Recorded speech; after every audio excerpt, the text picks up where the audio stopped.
Hi, welcome to East Coast Travel, and this is the chicken kway chap.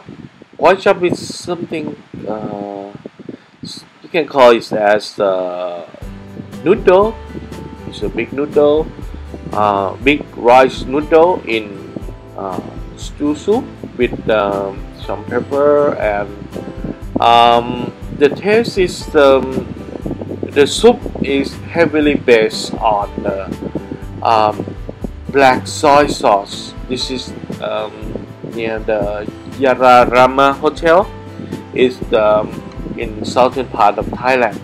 Normally, the kway chap that you can find in Malaysia and Singapore and other parts, usually they use the pork, but this one is I think it's in a big Muslim community, so they changed the recipe to the chicken. You see, this is the big soy sauce, and this is the chicken feet, considered a delicacy in many Southeast Asian countries. You have a boiled egg, you have chicken leg, and the stew in the black.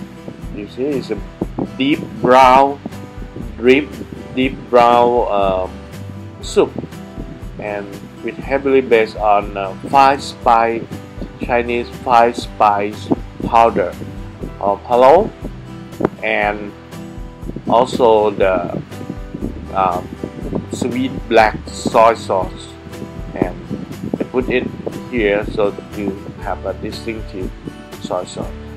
When you order this in Singapore or in Malaysia, they might separate the noodle and the chicken or pork, whatever, but in Thai they mix on one bowl.